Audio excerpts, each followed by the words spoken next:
PDF అధ్యక్షులు వి సూర్యనారాయణకి ఇచ్చిన మద్దతును ప్రోగ్రెసివ్ పార్టీ ఉపసంహరించుకోవడంతో వి సూర్యనారాయణ నాయకత్వంలో నడుస్తున్న ప్రస్తుత ప్రభుత్వం పడిపోయింది. ఇప్పుడు మళ్లీ ఎన్నికలు జరుగుతాయా లేక ఎవరైనా ప్రభుత్వాన్ని ఏర్పాటు చేస్తారా అనే సందిగ్ధంలో రాష్ట్ర ప్రజలు ఉన్నారు.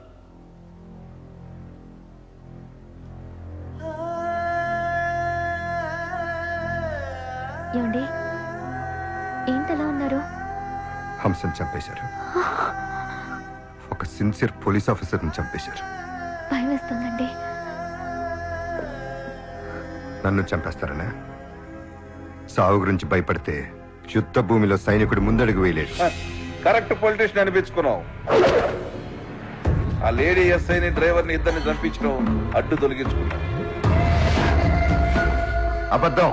ఏంది అబద్ధమా? రేయ్ ఆయన తీసుకురండి.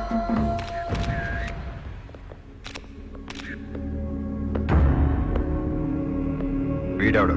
ఓహో, వీడెవడో నీకు తెలీదా? సరే, నువ్వెవరో వీడే చెప్తాడు.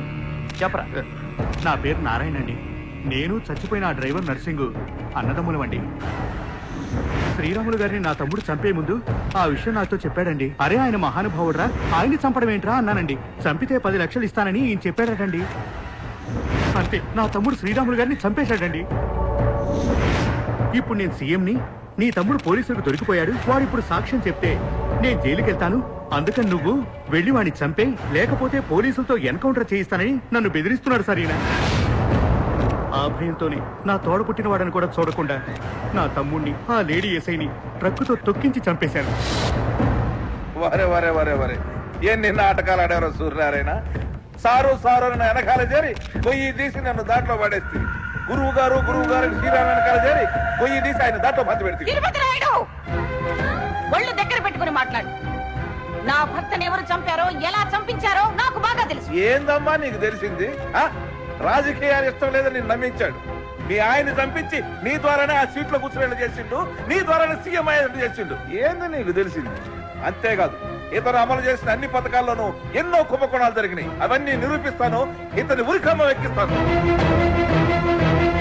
ఏందా చూస్తారు? ఇంకా అరెస్ట్ చేయండి.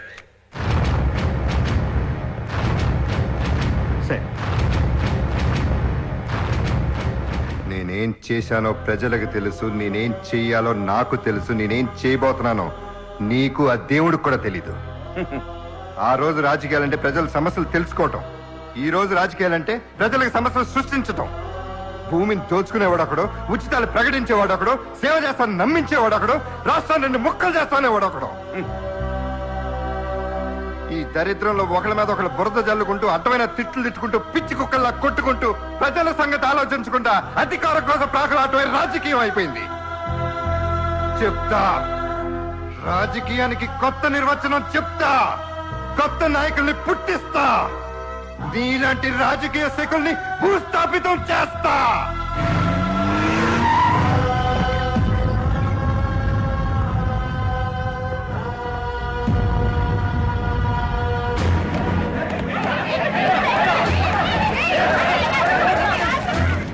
సీఎం అరెస్ట్ పై మీ అభిప్రాయం?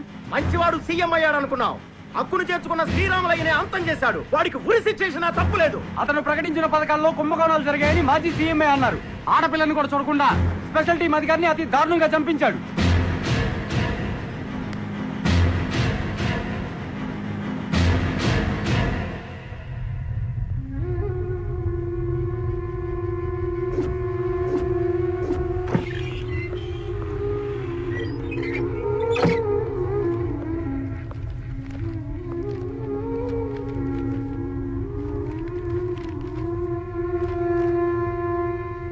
ప్రజలకు మేలు చేసే మంచి మనిషి మర్డర్ చేశారంటే మేము నమ్మం. సూర్యనారాయణ గారిని విడుదల చేయాలి. సీఎం గారు హత్య చేశారంటే మేము నమ్మం. సీఎం గారు మర్డర్ చేశారంటే మేము నమ్మం. దీని వెనక ఏదో కుట్రుంది. ముఖ్యమంత్రి సూర్యనారాయణ అరెస్ట్ రాష్ట్ర వ్యాప్తంగా రైతులు ఆందోళన చేస్తున్నారు.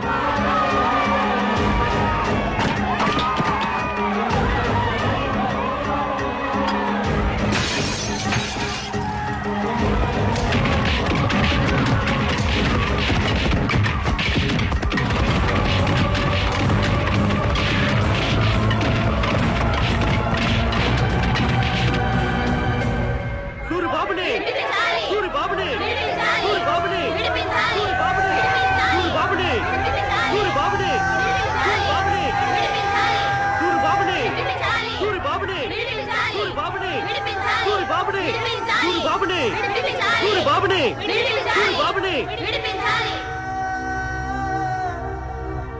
చూడండి మేజిస్ట్రేట్ గారు,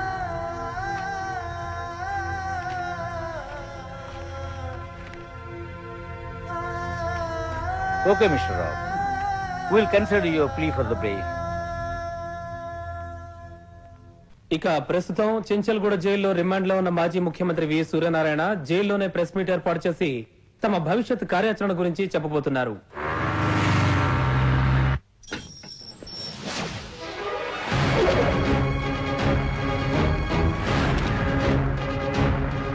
ముఖ్యమంత్రిగా సెక్రటేరియట్ లో ఉండవలసిన మీరు ఇలా జైలు గోడల మధ్య ఉన్నందుకు బాధపడుతున్నారా? లేదు, ఆనందపడుతున్నాను. ఏంటి సార్ మీ ఉద్దేశం? సానుభూతోట్లు పడతాయనా? జైలు జీవితం వాళ్ళతో పంచుకున్నాను, వాళ్ళకు కూడా ఏదో ఒకటి చేద్దామని నిర్ణయించుకున్నాను. జైల్లోంచి మీరు ఎలా బయటకు వస్తాం అనుకుంటున్నారు? రాలేనని మీరెందుకు అనుకుంటున్నారు? అవును సార్, మీరు ఇంట్రడ్యూస్ చేసిన ప్రతి పథకంలో ఏదో కుంభకోణం ఉందని మాజీ ముఖ్యమంత్రి గారు ఆరోపిస్తున్నారు. దానికి ప్రజలు సమాధానం చెప్తారు. జైల్లో ఉన్న మీరు ఎన్నికల్లో ఎలా గెలుస్తారు? ఒకవేళ గెలిచినా ఒంటరిగా మీరు ఏం సాధించగలరు?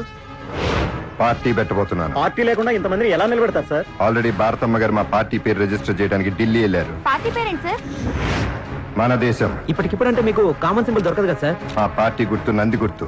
అది అధికారికంగా వెలువడే వరకు పుట్టగుంట్ల శ్రీరాములు గారే మా గుర్తు. ఆయన్ని మీరే హత్య చేయించారని కోర్టులో కేసు ఫైల్ అయింది కదా సార్? తప్పు చేశానని నమ్మితే నన్ను నడి రోడ్లోనే ఉరి తీస్తారు. నన్ను నమ్మితే అదే రోడ్లో ఊరేగిస్తారు. 294 నియోజకవర్గాల్లో మీరు ఎక్కువ సీట్లు ఎవరికి ఇచ్చారు? చెప్తాను, రాసుకోండి. శ్రీకాకుళం నుంచి మన్నవ రామచంద్రుడు, అనంతపురం నుంచి చెన్నుపాటి మహాలక్ష్మి, మీ అక్కకి ఎమ్మెల్యే సీట్ ఇచ్చారా? రాజమండ్రి నుంచి చింత అచ్చమాంబ, గుంటూరు నుంచి గంటా శివరావు, కరీంనగర్ నుంచి వాంకడవద్ బాలానాయక్. ఇలా అన్ని నియోజకవర్గాల అభ్యర్థుల్ని నిర్ణయించుకున్నాను.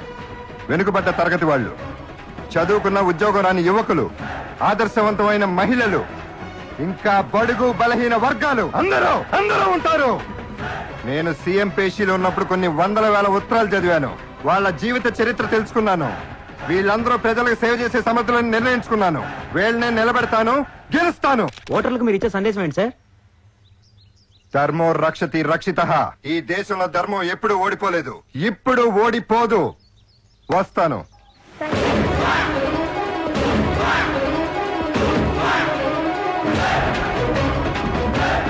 రైలు మీద రేపు విడుదలవబోతోన్న మాజీ ముఖ్యమంత్రి వి సూర్యనారాయణ కోసం మన దేశం పార్టీ కార్యకర్తలు మహాగర్జన సభ ఏర్పాట్లలో తలమునకలై ఉన్నారు.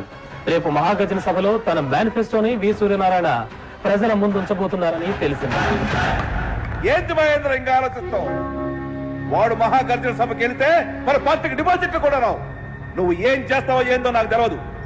వాడు జైలు నుంచి బయటికి రాగానే ప్రాణాలతో ఉండకూడదు, చచ్చిపోవాలా?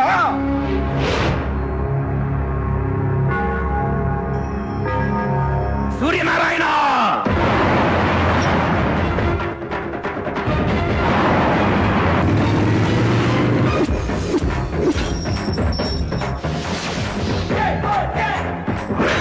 నమస్కారం. Thank you.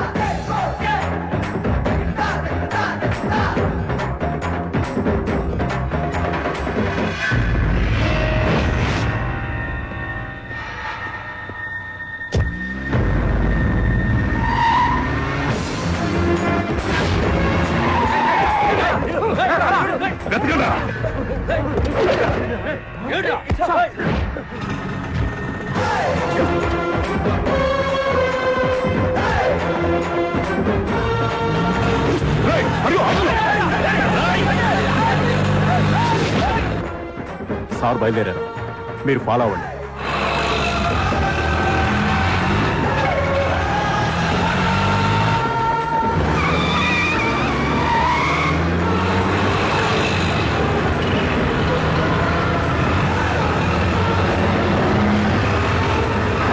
సార్, ఆ ఆటోతో 100 ఆటోలు దాకా కలిసి సార్. ఈ ఆటోలో వెళ్తున్నాడో తెలియలేదు సార్.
రాముడు బాణం కన్నా అర్జునుడు పాస్పతం కన్నా శివుడు శూలం కన్నా నా సంకల్పం గొప్పదిరా.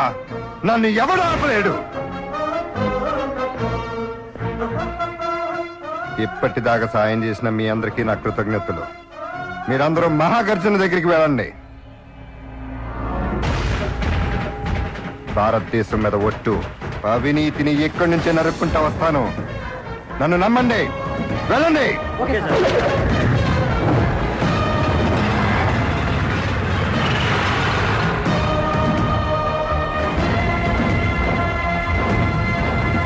వెళ్ళండ్రా.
నేను మీకు నాయకుణ్ణి కాదు, మీ మిత్రుణ్ణి, మీ ఆప్తుణ్ణి, మీ సేవకుణ్ణి. ఈ మన దేశం పార్టీ నాది కాదు, మనందరిది. ఓటు వేసి ఏలుపై ఇంకో అరకముందే ఇంకొక ఎలక్షన్స్, మధ్యంతర ఎన్నికలు తేవడానికి, ప్రభుత్వాలు పడగొట్టడానికి మతకరాలే మార్గాలు అవుతున్నాయి. అధికార దాహంతో మంత్రులు చేస్తున్నారు.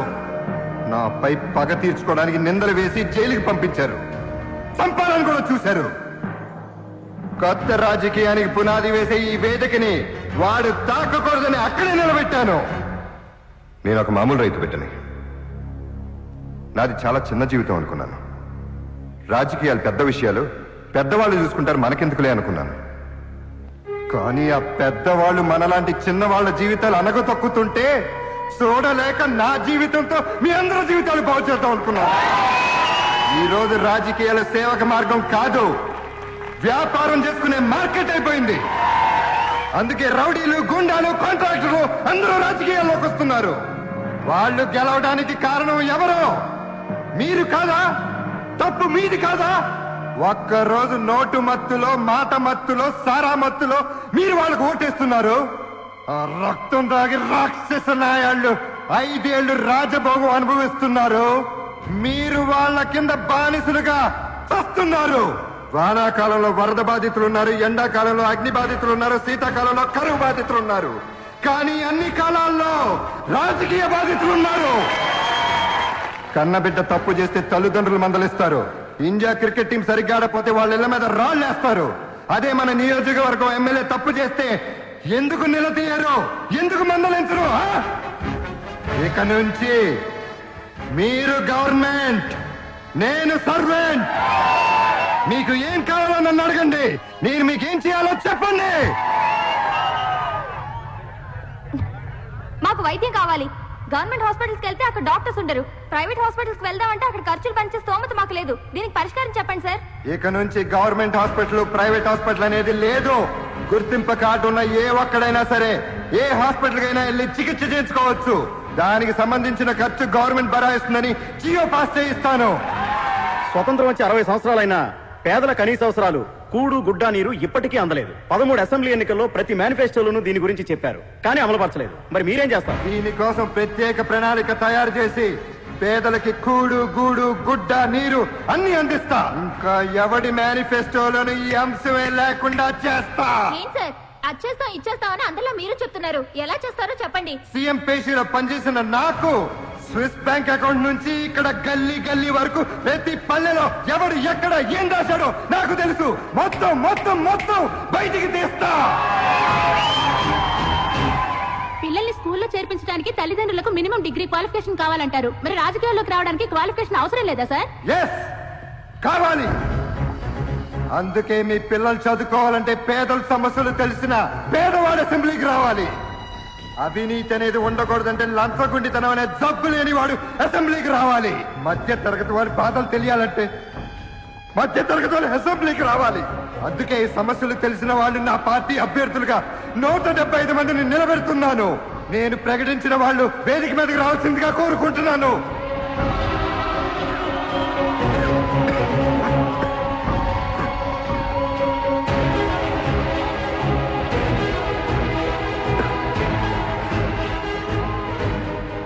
వీళ్ళు నాయకులైన తర్వాత వీళ్ళు తప్పు చేయరని నమ్మకం ఏంటి సార్? చెయ్యరు, చెయ్యలేరు.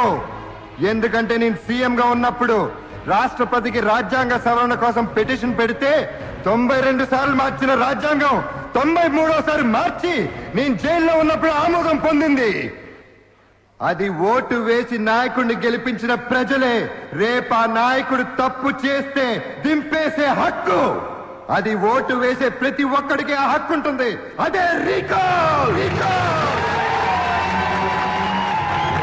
ఆ ఓటునే పూలదండ చేసి నీతివంతమైన రాజకీయానికి పూలబాట వేసేదే ఈ రీకాల్. మీ ఓటునే ఆయుధంగా చేసి నాయకుల గుండెల్లో పోటు పొడిచేదే ఈ రీకాల్. ఈ రీకాల్ సిస్టమ్ లో మీరందరూ నాయకులు అవుతారు, నాయకులందరూ సేవకులు అవుతారు. ఇంకేం కావాలి మీకు?